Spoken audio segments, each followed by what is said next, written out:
Hey, what's going on? This is SportsVibes TV. I'm your host, Quis, and I've got another Knicks injury update for you. Mitchell Robinson underwent successful surgery to repair the 5th metatarsal in his right foot. The injury was sustained against the Bucks a couple days ago, and the fact that he has undergone surgery so quickly is very good for his recovery timetable. But the issue I'm having with this report or with the news is the bone that he broke. Like, that bone is a very tricky bone to deal with. You know, I'm not a doctor, but I am in the medical field. I have a degree in radiologic technology, and that's pretty much just a fancy way to say I'm an x-ray tech. And I've seen injuries like this. I've x-rayed injuries like this. And there's also some examples in the NBA of other players getting this injury. And the problem with this injury is that bone, it gets very little blood flow or a blood supply, and it causes the healing process to be a lot slower than other, broken bones when they have to mend. And seeing at the size of Mitchell Robinson and all these big men, with the amount of pressure that they're putting on their feet, jumping up, moving around, this injury has a very high likelihood of occurring again.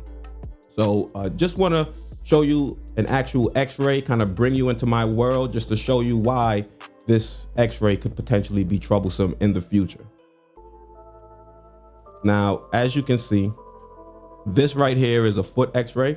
This is an AP view, and the reason they call it an AP view is because it goes through the front and out through the back. So this is the anterior portion of your body through the posterior portion of your body. Now, as you can see, it's not clearly defined. You can't really see the fracture. Like, I can see it. I'm not sure if you'll be able to see it on your screen, but I'm used to seeing foot x-rays every single day, so I can see it clearly right here. I highlighted it for you if you're having some difficulty, and you can see this fracture right here is closer towards the base of the 5th metatarsal. As you can see, there's the 1st, 2nd, 3rd, 4th, and now the 5th, and the fracture's right here. And you can see this is like right about the base of your foot, where a lot of your pressure when you're standing is applied. Now, the thing is, you can't really see it too well on this x-ray, and that's why we do multiple views. So the next view I'm going to show you is called the oblique.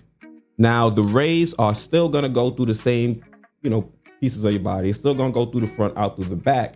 But now your foot, instead of it being straight down or flat against the surface, you're going to angle it about 45 degrees inward, and now you're going to shoot the x-ray. And this is what's going to give you a nice, clear view of that 5th metatarsal. And you get right there, you see fracture right there. So what they would have to do is they'd have to go put a screw in to kind of make sure that it doesn't move around, and they do that so it kind of helps speed up the healing process. Remember, this is your foot.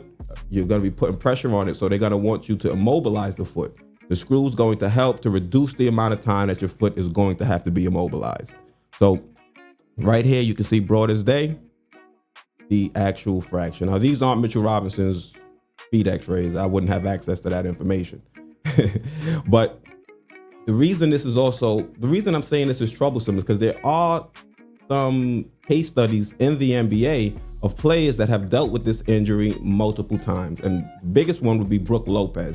If I'm not mistaken, Brook Lopez dealt with this injury in 2011. Then it came back 2014. He had to miss substantial time both of those years.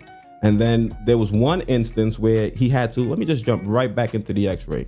There was one instance where Brook Lopez had to go in and they had to change the shape and size of the 1st metatarsal in order to alleviate some of the pressure that was on his 5th. So this could be a recurring issue. I'm hoping it's not. Like I said, there is a negative example when it comes to Brook Lopez, but there are other positives. I don't want to leave on a negative note. Kevin Durant sustained the same injury. He came back. He's had other ailments, but he hasn't broken the foot again, to my knowledge. CJ McCollum, he dealt with the same injury, has come back. Ben Simmons missed his rookie season for the similar injury, and he's come back and been a pretty good contributor to that Philadelphia 76ers team. So it's not all dark. There is still light at the end of this tunnel. I'm fully expecting Mitchell Robinson to come back at some point and be 100% healthy. This is just going to factor in when it comes to the long-term view and the long-term expectations of a Mitchell Robinson. Let me know your comments down below. Once again, I'm Quis, host of SportsVibes TV, and I'm out.